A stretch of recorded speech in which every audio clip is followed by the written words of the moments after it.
और ये आप भी जानते हैं, मैं भी जानता हूं, बाजार के सारे लोग जानते हैं कि 15 दिसंबर के बाद करेक्शन आएगा। ठीक है, 15 दिसंबर से 30 दिसंबर का समय बड़ा मुश्किल भरा रहने वाला है। करेक्ट। और उसका लॉजिक अपने अपने हिसाब से है।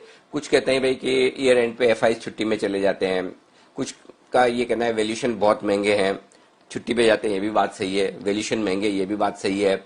इतना पैसा कब तक और कितना आता रहेगा, ये बात भी सही है। और इसके अलावा जिनके पास और कोई कारण नहीं है, नया कारण जिनको ढूंढना, वो ये भी कहते हैं कि अधिक मास शुरू हो गया। एक महीना जो है ना, जनरली कहते हैं कि वो आप इसको शुभ समय नहीं मानते 14 जनवरी तक का, संक्रांत मकर संक्रांति के बाद वापस आप कुछ अच्छे ऑस्पिशियस काम करते हैं, वो टाइम शुरू हो गया। कुछ लोग ज्योतिष पे भी भरोसा करते हैं, तो वो ज्योतिष के हिसाब से भी कह रहे हैं कि ये ग्रह नक्षत्र कुछ कुछ बदल रहे हैं, उसकी वजह से मतलब आपका लॉजिक अपनी जगह सब कुछ हो सकता है और कोई भी लॉजिक सही भी हो सकता है। मैं ये नहीं कहता कि कोई भी लॉजिक गलत।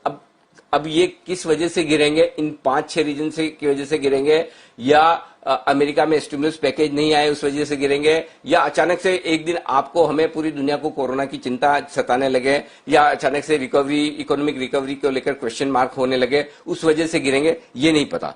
कारण क्या होगा नहीं पता, गिरेंगे कब नहीं पता। उम्मीद आप लगा सकते हैं, उम्मीद तो काफी लंबे समय से लगी हुई है कि गिरेंगे, लेकिन हो नहीं रहा।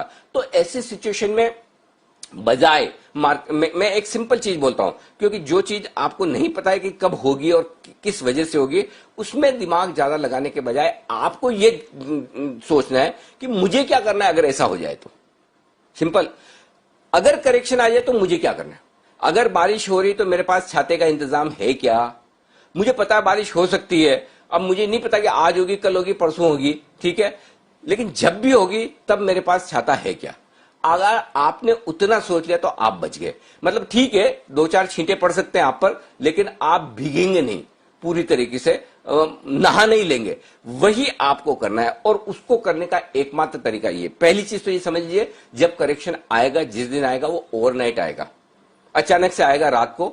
सुबह आप उठकर देखेंगे तो अरे ये क्या, ग्लोबल मार्केट का हाल ऐसा कैसे है। तो वो जिस दिन होगा पता नहीं, जिस लेवल से होगा पता नहीं, और अचानक से होगा पता नहीं। तो इसलिए आपको एक पहला काम तो ये करना है कि जब भी आप ओवरनाइट पोजीशन रख रहे हैं, आप ये मानकर चलें कि आप एक स्पेसिफिक रिस्क लेकर चल रहे हैं, कभी भी कोई करेक्शन आए तो उसकी तब तक, और वो एक दिन की रिस्क आपको हमेशा रखनी है। वो एक दिन आज होगा, 31 दिसंबर होगा, 15 जनवरी होगा, किसी को नहीं पता। तो इसलिए उस रिस्क को आप मैनेज करके चले दो तरीके से। या तो आप अपनी हेजिंग करके चलें तेजी की पोजीशन पर, पुट्स वगैरह लेकर, या फिर ऊपर के कॉल बेचकर, या फिर आप उतनी ही पोजीशन कैरी करें जितनी आप नेक्स्ट डे अगर गैप से नीचे खुल जाए तो संभाल लें। पहली चीज तो ये होगी। दूसरी चीज, आपको यह पता होना चाहिए कि अगर दूसरे दिन हम गैप से खुल गए तो मुझे मेरा स्टॉप लॉस कहां लगाना है और क्या उस लेवल तक की मैं रिस्क बर्दाश्त कर सकता हूं। फॉर एग्जाम्पल, मैं अभी आपको बोलता हूं कि अगर आप कल के लिए सोच रहे हैं तो कल के लिए आपका स्टॉप लॉस है 13,450 का। ठीक है, अगर 13,450 के नीचे आप खुलते हैं, ट्रेड करते हैं, बंद होते हैं, तो आपको अपनी तेजी की पोजीशन हल्की करनी। ये भी मैं बोल रहा हूं हल्की करनी, जीरो नहीं कर देनी, क्योंकि बहुत सारे ट्रेडर्स ऐसे हैं कि जैसे जैसे मार्केट ऊपर बढ़ रहा है वैसे वैसे नंबर ऑफ स्टॉक्स बढ़ा रहे हैं, क्वांटिटी बढ़ा रहे हैं और ट्रेडिंग बढ़ा रहे हैं।